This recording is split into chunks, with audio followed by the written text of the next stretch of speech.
Guys, dito tayo ngayon sa sa may Esplanade, yung bagong ginagawa dito sa may extension ng Phase 1A. Ayan, at silipin natin dito ang kaganapan dito at para makita natin at makita ninyo ang mga nangyayari dito, no?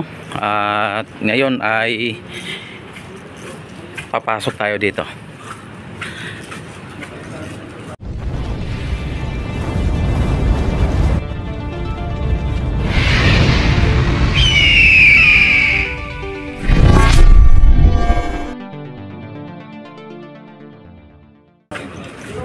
Yes, sir.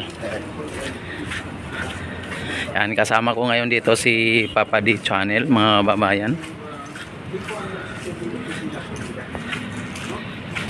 Akit na po kayo dito. Butin lang dito tayo dumaan dahil malamig. Kasi kung sa taas tayo, bilad naman tayo sa araw. No, bilad tayo sa araw. Dito mga babayan ay makikita na natin ang mas malapitan. Wow. So, dito sa ginagawang Esplanade, mga babayan. Talagang kita nyo. Akit na tayo dito. yan. Dito tayo sa taas. Nandito may may ano na dito yung bagong hagdanan, mga babayan, no?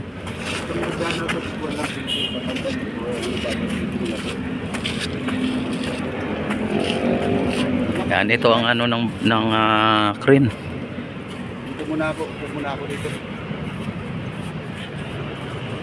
Grabe mga bayan Vlog ako eh. ang bilis ng paggawa nila dito ng Esplanade, mga bayan.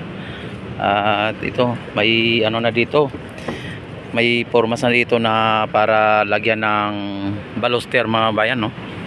May na dito na lagyan ng baluster. Ayan, nakalagay ang formas, ano.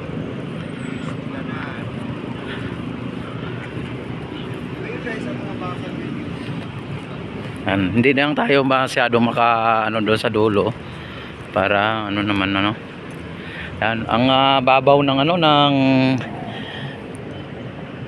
Ilog Pasig, mga yan, ang babaw, at kitang-kita dito yung yung burak at yung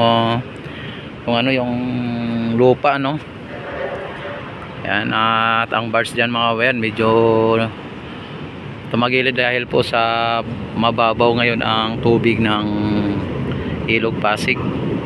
At ito ay talagang nakaano na po, may steel matting dito, mga bayan, no. Dahil po pagka na dito, malagyan nila ng steel deck, ilalagyan pa po nila ng steel matting o steel bar bago buhusan. Kaya ayan, may mga steel bar dyan at may mga steel deck.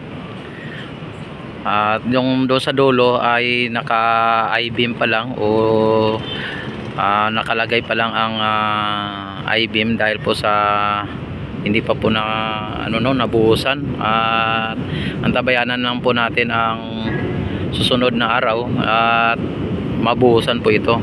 Sa ngayon ay medyo natingga nga ang ating paggawa ng Esplanade dahil po sa may mga conflict doon sa kabila, no, at yung bars mabuti at na tinanggal yung bars doon, at ang ating naman ang problema ay yung mga residente dahil po sa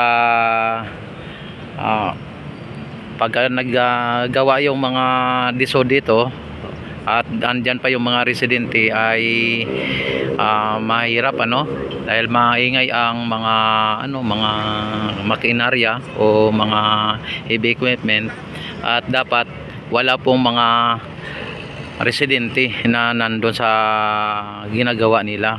Kaya sa ngayon ay medyo naantala po yung kanilang paggawa dito. Kaya ganito po ang nangyari, ayan. At na lang po ko lang dito, buhos na lang dito para malagyan ng baluster, mga bayan, at may mga bakal na nakalagay. Bagal po, ang kanilang paggalaw sa ating mga proyekto dito sa ating mga kagaya ng mga Grabe ang babaw ng tubig, mga bayan, oh. Ang babaw. Talagang makita mo ang ang tubig. Ayan, Kalsada nakita na natin ang poste ng Esplanade mga bayan, oh. sinira na. Nakikita na dito dahil po sa sobrang babaw ng tubig. Ng ating Pangulo, Sabi. gusto ng ating Pangulo, mahal na Pangulo, ay magaran ng aksyon, hindi yung natutulog lagi ang ating project. Yan guys, si Daniel. Yan, may mga gumagawa din dito pero pangilan-ngilan na lang mga bayan, ano. At hindi katulad nung nakarang araw na talagang full force po ang mga manggagawa dito. Sabi mo si magaling mag-English sa English speaking, slangwise na. Yan, ito mga bayan na kapag ito ay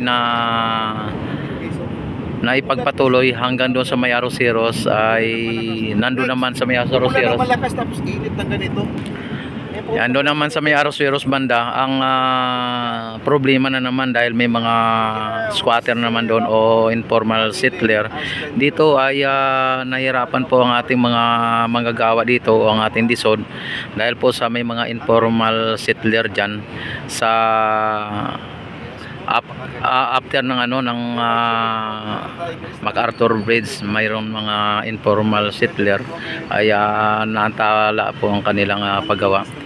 Yan, may dumaan na ferryboat mga bayan, bilis ng ferryboat. Nakakaintindi pa rin kayo ng Tagalog. Do you understand Tagalog? Bilis ng Wow, Don, wow, you're doing and sabi si Jiwok. Kaya si Jiwok magaling mag-English ko ta. Sir, si yan, ito po yung original na ng ginawa dati. Ito ang pinanyaka original yung mahaba na ito na maliit lang siya, makitid. Ang gagawin siguro dito ay tatanggalin ata ito. Mukhang tatanggalin o dudugtungan na lang o na lang, no. Yan, at linagyan dito ng butas para sa ganon ay malagyan ng poste siguro. Alas 9 ng gabi or umaga man? Tapos ito ay mukhang dito, no. Just allow to speak Tagalog. Wow. Okay lang pala, mag-Tagalog tayo. Thank you so much. Ay, grabe ang init mga bayan dito. Yan.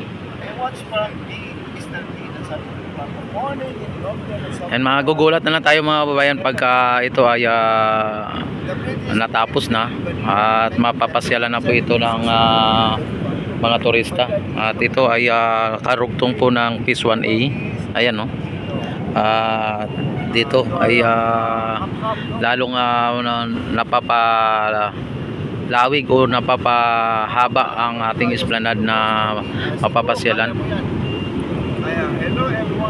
Yan, don't forget to like and subscribe my YouTube channel.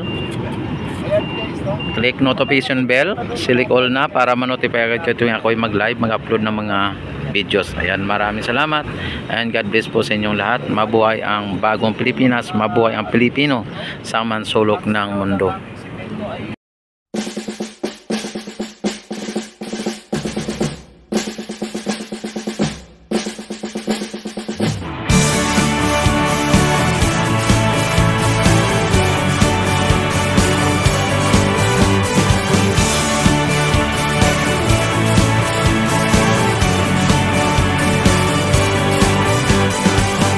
May bagong silang, may bago ng buhay, bagong bansa, bagong galaw, sa bagong lipunan. Nagbabago ang lahat, tungo sa pag-unlad, at ating itanghal, bagong lipunan.